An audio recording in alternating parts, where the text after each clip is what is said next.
कैसे हैं आप सभी लोग। एक बार फिर से स्वागत है आपका हमारे YouTube channel study with Yogesh में। आज आपकी क्रैश कोर्स की डे 67 है, ठीक है। यानी कि एक लंबी जर्नी के बाद 67 क्लासेज आज हमारी कंप्लीट हो जाएंगी। इसके बाद बचती हैं आपकी 23 क्लासेज और लास्ट की 15 क्लासेज में रीजनिंग को, कंप्यूटर को और इन चीज़ों को फोकस किया जाएगा। जो बचा हुआ पोर्शन होगा लाइक हिंदी, यानी एक ऐसा सेक्शन जो थोड़ा सा हमें देखना चाहिए, मतलब जो सिलेबस में है, क्योंकि अब यूकेपीएससी एग्जाम करा रहा, तो अब जो लास्ट की 15 क्लासेज हैं वो भी एक प्रकार की ऐसी रहेंगी जो जीएस ओरिएंटेड रह सकती है। कहने का मतलब थोड़ा सा जीएस को डेप्थ में फोकस करेंगे उन क्लासेज में, ठीक है। और जो रीजनिंग वाला पोर्शन है उसको भी देखेंगे 75 क्लासेस के बाद देखेंगे, उसको अभी नहीं देखेंगे, उसको अब देखेंगे 75 क्लासेस के बाद। लास्ट की 15 क्लासेस में हम रीजनिंग देखेंगे, तब तक यहाँ की ज्योग्राफी वगैरह 75-76 क्लासेस तक एंड करने का मेरा टारगेट है, ठीक है। तो देखिए डे 67 आपका आता है बच्चों, और हम सबसे पहले आज शुरुआत करते हैं जीएस वाले पोर्शन से। पहला क्वेश्चन लिखो आप लोग, अफ्रीकन कॉन्टिनेंट का सबसे ऊंचा शिखर या पर्वत कौन सा है। यानी अफ्रीका महाद्वीप अगर आप देखोगे, मैंने इसको पहले भी बता रखा है, अफ्रीका महाद्वीप का यानी अफ्रीकन कॉन्टिनेंट, ठीक है, अफ्रीका महाद्वीप का सबसे बड़ा शिखर यानी पर्वत, सबसे बड़ा शिखर ये है बच्चों माउंट किलिमंजारो। कहाँ, कौन सा है? माउंट किलिमंजारो, ठीक है। माउंट किलिमंजारो कहाँ का सबसे बड़ा कॉन्टिनेंट, मतलब किस कॉन्टिनेंट का सबसे बड़ा पर्वत है पूछता है, तो ये है आपका अफ्रीकन कॉन्टिनेंट का, ठीक है। केन्या वगैरह एक दो देशों को टच करता हुआ जाता है, अपना इतना नहीं पढ़ना आपको। दूसरा, आपको यहाँ पर एक चीज मैं बताता हूँ, कुछ गर्म और ठंडी जलधाराओं के बारे में मैं आपको बताऊंगा नेक्स्ट क्लास में, ठीक है। जैसे कुछ गर्म जलधाराएं हैं, जैसे एक एग्जाम्पल आता है कभी कभी क्वेश्चन में, गल्फ स्ट्रीम की जलधारा कैसी है। गल्फ स्ट्रीम यानी गल्फ स्ट्रीम अपने आप में क्या है, गर्म जलधारा का उदाहरण है। जो समुद्री जलधाराएं होती हैं वो ठंडी और गर्म दो प्रकार की होती हैं, उनमें से एक है गल्फ स्ट्रीम। क्योंकि एनसीईआरटी में जहां पे मैंने ये टॉपिक सेलेक्ट किया वहां पे आपकी किताब में सिर्फ गल्फ स्ट्रीम लिखा था। अब ऐसा नहीं है कि मैं इनको नहीं पढ़ाऊंगा, मैं आपको ठंडी जलधाराओं के प्रमुख नाम और गर्म जलधाराओं के प्रमुख उदाहरण बताऊंगा। और हो सके, ध्यान से समझना, हो सके तो आपसे रिक्वेस्ट है गर्म और ठंडी जलधारा के नाम आप खुद ही नेट से सर्च करके लिख सकते हैं यहीं पर, ठीक है। आप लोग स्पेस छोड़ देना अपनी कॉपी में। गर्म गल्फ स्ट्रीम, जैसे मैंने आपको गल्फ स्ट्रीम गर्म जलधारा के ऊपर बताई, ऐसी ही ठंडी एक जलधारा है। तो इस प्रकार की जो जलधाराएं होती हैं, चाहे गर्म हो या ठंडी, एक लेब्राडोर की जलधारा बहती है, वो कैसी है? लेब्राडोर की जलधारा, ये कैसी है? ठंडी जलधारा। अब मैं आपसे क्या कहूंगा, देखना, मैंने एक बार ज्योग्राफी पढ़ाई थी, कई बच्चों ने वो पढ़ी है स्टार्टिंग में जब मैं पढ़ाता था, मतलब पहले, ठीक है। तो वहां मैंने आपको ठंडी और गर्म जलधाराओं के नाम विथ मैप समझाया था, अगर आपको ध्यान होगा। मैप भी बताया था, किस महासागर में वो बहती है ये भी बताया था। तो आपको यहां पर क्या करना है, गर्म जलधाराओं के नाम नेट से ढूंढ लेने हैं, ठंडी जलधाराओं के नाम नेट से ढूंढ लेने हैं, और वो कौन कौन सी गर्म जलधारा किस महासागर में बहती है, प्रशांत की, अटलांटिक की, हिंद की, ठीक है। यानी इंडियन ओशन की है, पैसिफिक ओशन की, किसकी है, वो आपको यहाँ पर काम कर लेना। अगर आप नहीं करोगे मैं तो कराऊंगा ही कराऊंगा, ठीक है। नेक्स्ट क्वेश्चन लिखो, सुनामी शब्द किस भाषा से लिया गया है। सुनामी शब्द किस भाषा से लिया गया है? यह बच्चों जापानी भाषा का शब्द है, ठीक है। सुनामी जो है जापानी भाषा से लिया गया है, एक प्रकार का ये टर्म यूज किया जाता है। अब यहां से मैं क्वेश्चन आपको बताऊंगा, वो इंपॉर्टेंट है। विश्व में एक ऐसा पोर्शन है बच्चों जो फलोद्यान भी कहा जाता है, यानी वो फलों के उद्यान के लिए बहुत फेमस है, ठीक है। लिखो, विश्व में फलोद्यान का क्षेत्र कहलाता है। विश्व में फलोद्यान का जो क्षेत्र है वो कौन सा है? जैसे आपने जो भूमध्य सागर देखा होगा, अगर आपको याद है, अफ्रीकन के नॉर्दर्न पोर्शन में, अफ्रीका कॉन्टिनेंट के और यूरोप के दक्षिण में देखना एक सागर है जिसका नाम है भूमध्य सागर।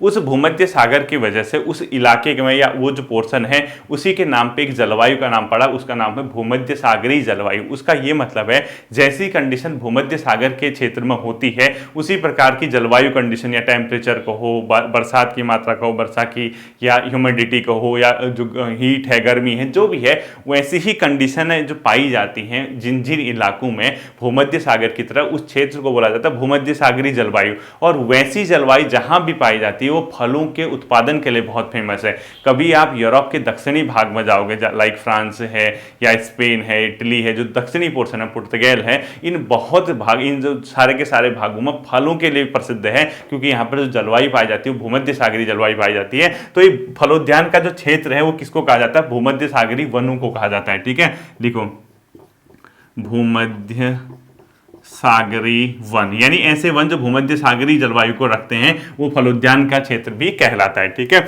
अगला क्वेश्चन है आपको, टैगा क्या है? What is taiga? टैगा क्या है बच्चों? ये शंकुधारी वन होते हैं। ठीक है, इनके जो पेड़ होते हैं, इनके जो पत्तियां होते हैं शंकु के आकार की होती है, कोन के आकार की, यानी शंकुधारी वन। टैगा किसका नाम है अगर पूछता है तो यह है शंकुधारी वनों का नाम है टैगा। इस प्रकार के क्वेश्चन यूकेपीएससी द्वारा बहुत पूछे जाते हैं कि टैगा क्या है या फलोद्यान का क्षेत्र कौन सा है, इस प्रकार के वो क्वेश्चन करता है। अब आपको मैं यहां से एक बहुत इंपॉर्टेंट चीज बताऊंगा, इसको लिखना, प्रमुख शीतोष्ण घास के मैदान। लिखो, हेडिंग लिख लेना ऊपर में, प्रमुख शीतोष्ण, शीतोष्ण मतलब जहां पे ठंडा इलाका। ठीक है, शीतोष्ण घास मैदान, प्रमुख शीतोष्ण घास के मैदान, हेडिंग लिख लो। अब मैं आपको 3-4 घास के मैदानों के नाम लिखाऊंगा और वो कहां कहां पाए जाते हैं आपको एग्जैक्टली एग्जाम में याद होना चाहिए। ये मोस्ट इंपोर्टेंट क्वेश्चन है, शीतोष्ण घास के मैदान। और इसी के अलावा मैं आपको ग्रीष्म मतलब जो गर्म क्षेत्र में या उष्ण कटिबंधीय घास के मैदान बताऊंगा। 4 नाम लिखो, एक पंपास लिखो, एक वेल्ड लिखो, एक पेरी लिखो। ठीक है, पंपास लिखो, पंपास ये कहाँ पाए जाते हैं? पेरी घास के मैदान 2, वेल्ड घास के मैदान 3, इसके अलावा 2-3 घास के मैदान और है लाइक डाउन्स। ठीक है, यानी जो डाउन्स है ऑस्ट्रेलिया वगैरह में है वो कहाँ पाया जाता है? स्टेपी। तो ठीक है, तो लिखो स्टेपी और डाउन्स, ये सब के सब क्या है अपने आप में? स्टेपी लिखो और एक डाउन्स लिखो।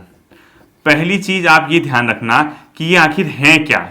ये अगर ये क्वेश्चन पूछते हैं कि ये है क्या, डायरेक्ट बताओगे कि शीतोष्ण घाट के मैदान, शीतोष्ण मतलब जहां ठंडा इलाका होता है वहां जो घास के मैदान पाए जाते हैं, पंपास, वेरी, वेल्ड, स्टेपी और डाउन से। और क्वेश्चन ये भी पूछता है कि ये घास के मैदान कहां कहां पाए जाते हैं। तो जो पंपास घास के मैदान है बच्चों, दक्षिणी अमेरिका महाद्वीप में पाए जाते हैं, साउथ अमेरिकन कॉन्टिनेंट में, जहां अर्जेंटीना और ब्राजील का जो इलाका है उन भागों में ये पाए जाते हैं, यानी दक्षिणी अमेरिका इसको बोलोगे। ठीक है, दक्षिणी अमेरिका, ब्रैकेट में लिखो अर्जेंटीना, अर्जेंटीना या इसके अलावा ब्राजील का जो साउथ पोर्शन है, ब्राजील आदि उन देशों में। ठीक है, उरुग्वे वगैरह के आसपास। इसी प्रकार के पेरी घास के मैदान पाए जाते हैं बच्चों उत्तरी अमेरिका में, ब्रैकेट में लिख देना कनाडा फेमस। ठीक है, ब्रैकेट में कनाडा हो गया या यूएसए हो गया, इन जगहों पे पाए जाते हैं। वेल्ड घास के मैदान जो पाए जाते हैं वो दक्षिणी अफ्रीका महाद्वीप में पाए जाते हैं। ठीक है, दक्षिणी अफ्रीका मतलब दक्षिणी अफ्रीका देश में पाए जाते हैं, यानी अपने आप में अफ्रीकन कॉन्टिनेंट का हिस्सा है। अगर पर्टिकुलर देश का नेम पूछेगा तो आपको वेल्ड बताना है दक्षिणी अमेरिका में। ठीक है, इसी प्रकार से अफ्रीका सॉरी इसी प्रकार के स्टेपी घास के मैदान पाए जाते हैं मध्य एशिया में। मध्य एशिया का मतलब है जहां ये रशिया वगैरह के इलाके होते हैं या ये इस टाइप की जो चीजें हैं। ठीक है, वहां पर पाए जाते हैं। और लास्ट में डाउन से जो पाए जाते हैं ऑस्ट्रेलिया में। यानी ये किन किन भागों में पाए जाने वाले शीतोष्ण घास के मैदान हैं, आपको ये एग्जैक्टली याद होना चाहिए। और ये बहुत इंपॉर्टेंट अपने आप में क्या रहता है, क्वेश्चन रहता है कि ये घास के मैदान किन किन भागों में पाए जाते हैं। जैसे ही आपने प्रमुख शीतोष्ण घास के मैदान लिखे, इसी प्रकार से आपको उष्ण यानी गर्म इलाकों में पाए जाने वाले घास के मैदान पाए जाते हैं। ठीक है, तो अगला हेडिंग लिखो उष्ण कटिबंधीय घास मैदान, उष्ण कटिबंधीय घास मैदान।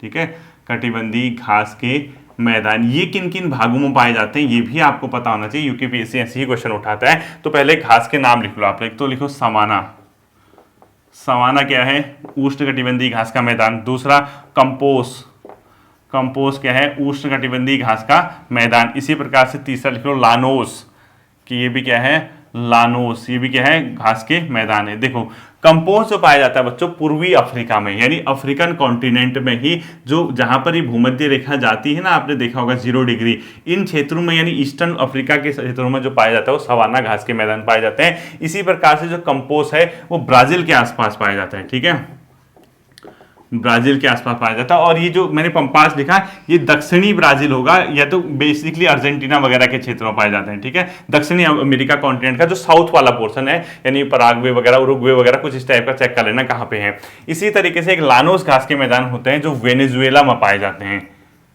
वेनेजुएला ये भी कहाँ पड़ता है? वेनेजुएला आपको पता होगा दक्षिणी अमेरिका महाद्वीप में, साउथ अमेरिका कॉन्टिनेंट में पाया जाता है। ये कंपोज भी कहें दक्षिणी अमेरिका कॉन्टिनेंट है। ठीक है, साउथ अमेरिका कॉन्टिनेंट है। और ये जो है अपने आप में अफ्रीका कॉन्टिनेंट है। ये क्वेश्चन आपको अच्छे से याद होना चाहिए। अगला लिखो विश्व का सबसे लंबा रेल मार्ग कौन सा है? विश्व का सबसे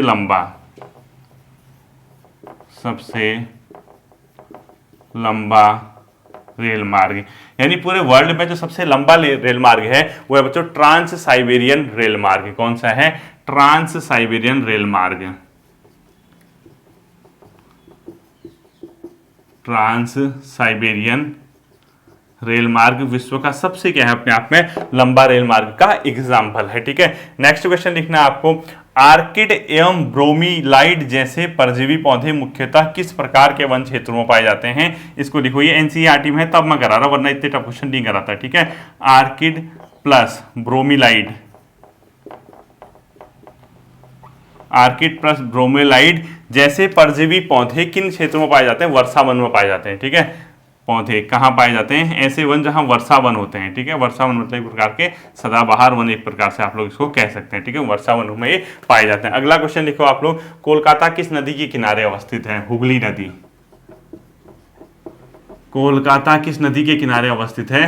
हुगली नदी के किनारे कोलकाता अवस्थित है। ठीक है, ये इसलिए मैं मिक्स कराता हूं आपको क्योंकि एनसीईआरटी में जिस सीरीज में दिया होगा उसी में मैं इसको कराता हूं। ठीक है, अगला लिखो आपको, विश्व का धान्यागार भी किसे को कहते हैं? धान्यागार मतलब है जहां पर धान की क्या पाई जाती है? खेत पाए जाते हैं, धान्यागार। ठीक है, विश्व का धान्यागार लिखो आप लोग, विश्व का धान्यागार किस क्षेत्र को कहा जाता है? धान्यागार। ठीक है, धान वगैरह जहां पर अच्छा खासा होता है ये कहते हैं बच्चों पेरी को। ठीक है, लिखो धान्यागार, विश्व का धान्यागार। ये कौन सा क्षेत्र कहलाता है? पेरी घास के मैदान, बहुत अच्छे खासी मात्रा में यहाँ पर अनाज होता है। ठीक है, इसीलिए इसको ये कहा जाता है। अगला लिखो आप लोग, काराकोरम दर्रा किस जगह पर अवस्थित है? काराकोरम लिखने की जरूरत नहीं, तो इंडिया के दर्रे में आप लोगों को पढ़ाऊंगा तो आप समझ जाओगे। नेक्स्ट क्वेश्चन लिखो, श्योक किसकी सहायक नदी है? श्योक किसकी सहायक नदी है? सिंधु की सहायक नदी। ठीक है, ठीक है, श्योक किसकी सहायक है? सिंधु की सहायक नदी। अगला लिखना आपको, गोपा क्या है? तिब्बती क्षेत्रों में पाए जाने वाले एक प्रकार के मठ हैं, बौद्ध मठ। ठीक है, तो लिखो गोपा क्या है? तिब्बती शैली में बने एक प्रकार के बौद्ध मठ हैं। बौद्ध मठ किस शैली में बने हैं? तिब्बत के क्षेत्र में पाए जाते हैं गोपा। ठीक है, इसके बाद अगला क्वेश्चन लिखो, भारत में मौसम संबंधी सेवा प्रारंभ कब से हुई? भारत में मौसम संबंधी सेवा कब से शुरू हुई थी? 1875 में। पहले इसका मुख्यालय शिमला में था, अब इसका जो सेंटर है वो पुणे में है। ठीक है, 1875 में ये शुरू हुई, वर्तमान में इसका मुख्यालय लिख लो पुणे में है। ठीक है, कहाँ इसका मुख्यालय? पुणे में। अगला क्वेश्चन लिखो आप लोग, भिलाई इस्पात संयंत्र की स्थापना, भिलाई इस्पात संयंत्र की स्थापना जो हुई थी वो हुई थी सोवियत संघ की सहायता से 1955 में। लिखो 1955 में यूएसएसआर की सहायता से, इसको ब्रैकेट साथ में लिख दो, सोवियत संघ। सोवियत संघ जो रूस हुआ करता था, रूस और उसके दोस्तों का एक संघ था जिसको सोवियत संघ बोला जाता था। बाद में 1991 में वो टूट गया था, तो फिर रूस अलग हो गया, उसके जो घटक थे वो अलग अलग हो गए। ठीक है, तो भिलाई इस्पात संयंत्र। अगला लिखना है आपको, भारत में सूती वस्त्र की राजधानी के नाम से किसे जाना जाता है? मुंबई को। भारत में सूती वस्त्र की राजधानी, सूती वस्त्र की राजधानी किसको कहा जाता है? भारत में सूती वस्त्र की, ये कहा जाता है मुंबई को। मुंबई को क्या कहा जाता है बच्चों? सूती वस्त्र की राजधानी कहा जाता है। ठीक है, ये था आपका आज का कौन सा पोर्शन? जीएस वाला पोर्शन और जियोग्राफी का। इसके बाद जो नेक्स्ट क्वेश्चन आएंगे आपके वो उत्तराखंड की, क्योंकि बिना उत्तराखंड पढ़े, खैर आजकल तो आपकी आत्मा को तृप्ति मिल रही होगी बिना उत्तराखंड पढ़े भी, क्योंकि अब आपको समझ आ गया कि यूपीपीएससी करा रहा तो उत्तराखंड से उतना ज़्यादा टेंशन लेने की जरूरत नहीं है। ठीक है, उत्तराखंड। पहला क्वेश्चन लिखो, यूएस नगर जिला जो बनाया गया था, कब बनाया गया था? यूएस नगर को जिला कब बनाया गया था? 30 सितंबर 1995 को। ठीक है, मेरे हिसाब से तो आपको सारे जिले पता होना चाहिए। एक ना एक क्वेश्चन ये पूछ सकता है मैच करने को, क्योंकि ग्रुप सी लेवल का पेपर है तो पूछ भी सकता है आपसे। ठीक है, यूएस नगर कब बना था? 30 सितंबर 1995 को। यूएस नगर जिला लिख देना है, ऐसा नहीं कि अभी क्या लिख रहे हो कहोगे आप लोग, यूएस नगर जिला। अगला लिखो, द्रोणताल कहाँ पर अवस्थित है? अब सिर्फ सॉलिड क्वेश्चन भी अगर आप पढ़ के जाओगे ना तब भी आपका काम बन जाएगा। काशीपुर में है। द्रोण का ताल कहां पर है? काशीपुर में। इसी प्रकार से लिखो, कंडाली उत्सव कहां पर मनाया जाता है? कंडाली उत्सव ये मनाया जाता है बच्चों पिथौरागढ़ जिले में, हर 12 वर्ष में। ठीक है, पिथौरागढ़ जिले में कितने वर्ष में? 12 वर्ष में एक बार मनाया जाता है कंडाली नाम का उत्सव। ठीक है, ये आपको पता होना चाहिए। अगला लिखो, अस्कोट आराकोट यात्रा का प्रारंभ कब से हुआ था? अस्कोट आराकोट यात्रा, अस्कोट आराकोट यात्रा, जो अस्कोट आराकोट यात्रा शुरू हुई थी 1974 में हुई थी, और ये हर 10 साल में होती है, ये ध्यान रखना। ठीक है, कब हुई थी? 1974 से, और कितने वर्ष में होती है? 10 वर्ष में। 10 वर्ष में क्या होती है? अस्कोट आराकोट यात्रा कब से शुरू हुई थी? 1974 से, प्रत्येक 10 वर्ष में। अगला लिखो, प्राचीन समय में कौन सा क्षेत्र नौलखिया माल या 84 माल भी कहा जाता था? लिखो, नौलखिया माल, नौलखिया माल ऑब्लिक 84 माल के नाम से जाना जाता था। 84 माल, ये जो क्षेत्र था बच्चों, ये जो तराई भाबर का क्षेत्र है, ये पहले के समय में नौलखिया माल या भाबर, तराई भाबर का जो क्षेत्र था वो क्या कहलाता था? नौलखिया माल या 84 माल के नाम से भी जाना जाता था। इसको भी आप लोग क्या करोगे? ध्यान में रखोगे। ठीक है, अगला लिखना आपको, किस क्षेत्र में पाताल तोड़ कुएं पाए जाते हैं? पाताल, अब ये थोड़ा सा लिखते लिखते ना बोर्ड भी हिलने लग गया। पाताल तोड़ कुएं, पाताल तोड़ कुएं किस क्षेत्र में पाए जाते हैं? तराई क्षेत्र में, तराई क्षेत्र में। ठीक है, तो इसका मतलब हुआ कि अगर आप थोड़ा भी अगर पानी खोदोगे, वहां जमीन खोदोगे, तो सीधे पानी आ जाता है पाताल तोड़ कुएं। ठीक है, तराई क्षेत्र। और इसके पीछे कॉन्सेप्ट मैंने आपको बताया भी था, अगर आपने भूगोल गहन अध्ययन वाली क्या दिखी होगी, क्लास दिखी होगी। ठीक है, अगला लिखो, क्षेत्रीय मिट्टी अन्वेषण प्रयोगशाला कहां पर स्थित है? यूएस नगर में। ठीक है, क्षेत्रीय मिट्टी, क्षेत्रीय मिट्टी अन्वेषण, यानी जो इसका मतलब अपने आप में क्या किया जाता है, उसको चेक किया जाता है, यानी अन्वेषण प्रयोगशाला कहां पर स्थित है?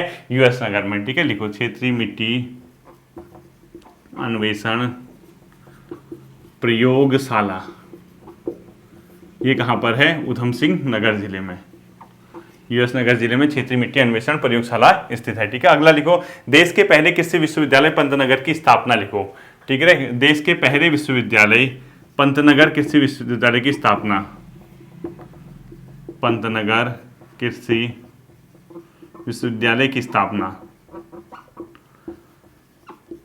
क्या लिखा आपने? देश के पहले कृषि विश्वविद्यालय, उसका नाम था पंतनगर कृषि विश्वविद्यालय की स्थापना 17 नवंबर 1960 को हुआ था, और 1972 में इसको पंडित गोविंद बल्लभ नाम से जाना जाने लगा। ठीक है, लिखो 17 नवंबर 1960, और इसके नीचे लिखो 1972 से पंडित गोविंद बल्लभ के नाम से जाना गया, पंडित जीबी पंत नाम से इसको क्या किया गया?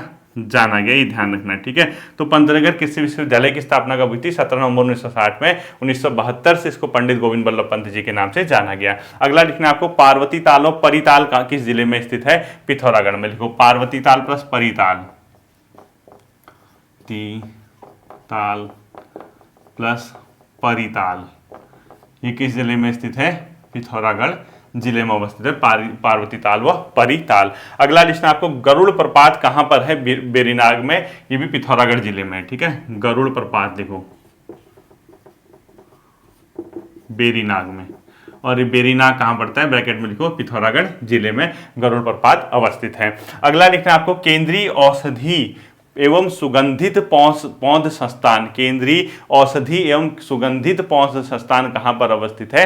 पंतनगर में। अगला क्वेश्चन लिखो, देखो तो अगला लिखना आपको क्या? केंद्रीय औषधि एवं सुगंधित पौध संस्थान, केंद्रीय औषधि एवं सुगंधित पौध संस्थान, क्या लिखोगे? केंद्रीय औषधि एवं सुगंधित पौध संस्थान। लिखो, केंद्रीय औषधि एवं सुगंधित पौध संस्थान, क्या लिखोगे? केंद्रीय औषधि एवं सुगंधित पौध संस्थान। ठीक है, सुगंधित पौध संस्थान, ये है बच्चों अपने आप में पंतनगर में। ठीक है, इसको पंतनगर, और पंतनगर मतलब यूएस नगर लिख देना ब्रैकेट में, जिला पूछेगा तो, क्योंकि इसको क्या बोला जाता है? सी मैप बोला जाता है वैसे। ठीक है, कभी कभी आपसे वैसे भी पूछ सकता है कि ये सी मैप क्या है करके, इसको ब्रैकेट में सी मैप भी कर दो, इसका फुल फॉर्म के रूप में फिर ये आ जाता है। ठीक है, ये कहाँ है? पंतनगर, यूएस नगर में। अगला क्वेश्चन लिखो, प्रसिद्ध चैती का मेला कहाँ पर लगता है? प्रसिद्ध चैती का मेला लगता है अपने आप में काशीपुर में। प्रसिद्ध चैती का मेला कहाँ लगता है? काशीपुर में। और यह जो है बाला सुंदरी देवी के मेले में लगता है चैत्र मास में, ठीक है। अष्टमी को लिखो बाला सुंदरी मंदिर में, बाला सुंदरी मंदिर में लगता है। और ये कौन से चैत्र मास में? बाला सुंदरी मंदिर कहाँ है पूछेगा तो फिर काशीपुर में हो जाएगा। अगला क्वेश्चन लिखो, उत्तराखंड ग्राम्य विकास संस्थान एवं पंचायती राज संस्थान, उत्तराखंड ग्राम्य विकास एवं पंचायती राज संस्थान एवं पंचायती राज संस्थान, ये कहाँ है? रुद्रपुर में है, ठीक है। रुद्रपुर मतलब यूएस नगर लिख दो ब्रैकेट में, उधम सिंह नगर में है, ब्रैकेट में लिखना रुद्रपुर में। सितंबर 2002 में ये बना था, ठीक है, सितंबर 2002 में इसकी क्या हुई थी? स्थापना हुई थी। अगला लिखना मोस्ट इंपोर्टेंट, नारायण आश्रम की स्थापना कब हुई थी? 1936 में धारचूला में, ठीक है। धारचूला जाने के बाद आता है नारायण आश्रम, बहुत इंपोर्टेंट है। नारायण आश्रम कब स्टैब्लिश किया गया था? 1936 में। और ये है कहाँ पर? धारचूला के पास है, पिथौरागढ़ जिला लिख देना। धारचूला से जाते टाइम में आपको नारायण आश्रम देखने को मिलेगा, ठीक है। अगला लिखो, थल मेले की शुरुआत हुई थी 13 अप्रैल 1940 से। थल मेला 13 अप्रैल 1940 से किस नदी के किनारे लगता है? पूर्वी रामगंगा, पूर्वी रामगंगा, ठीक है। पश्चिमी रामगंगा मत करके आना, वहाँ पूर्वी रामगंगा में थल मेल, पूर्वी रामगंगा वहाँ पर है, ये थल जो है उसी के किनारे अवस्थित है। 13 अप्रैल 1940 से इस मेले की क्या हुई थी? शुरुआत हुई थी, ठीक है। अगला लिखते हैं आपको, संपूर्णानंद खुली जेल कहाँ पर स्थित है? उधम सिंह नगर, लिखने की जरूरत नहीं है। अटरिया मेला कहाँ लगता है? मोस्ट इंपोर्टेंट कर दो, अटरिया मेला लगता है आपका काशीपुर में, ठीक है। अटरिया मेला लिखो, अटरिया मेला ये कहाँ पर लगता है बच्चों? अटरिया मेला काशीपुर में लगता है, ठीक है। तो अटरिया मेला कहाँ लगता है? काशीपुर में। केंद्रीय औषधि एवं सुगंधित महोत्सव संस्थान, चैती मेला, बाला सुंदरी, उत्तराखंड ग्रामीण विकास पंचायती राज, नारायण आश्रम की स्थापना, थल मेले की शुरुआत और अटरिया मेला कहाँ पर लगता है? काशीपुर में। ये हो गया आपका एक प्रकार से डे 67 की क्लास, ठीक है। तो ये मत सोचना कि करंट सर ने आज हमें रीजनिंग नहीं कराई, ये वो रीजनिंग की क्लास आ जाएगी आपकी। मतलब आप ये मान के चलिए जैसे जैसे 75 के हम क्लोज पहुंचेंगे तो लास्ट में क्या होगा? अभी क्या होता है? हौच पौच हो जा रहा। रीजनिंग में क्या होता है? एक टॉपिक अगर करें तो उसको प्रॉपरली अगर हम तरीके से कर लें तो हमारा ज़्यादा बेटर रहेगा। तो अब यूकेपीएससी एग्जाम करा रहा, तो यूकेपीएससी के मैं थोड़ा सा वेट कर रहा हूँ। अगर जल्दी ही जैसे विज्ञापन जारी होगा तो विज्ञापन, जब पहला विज्ञापन जारी हो जाएगा तभी हमारा क्या पता चल जाएगा? उसका सिलेबस भी पता चल जाएगा। उसी के साथ साथ हम रीजनिंग या आगे की प्लानिंग को लेके आएंगे, ठीक है। होपफुली ये चीज़ें आपके समझ आई होंगी, आपने पहले भी पढ़ी हैं, आपका रिविजन भी हो गया होगा। फिर मिलते हैं अगले सेशन पर, अपना ध्यान रखिएगा। Thank you.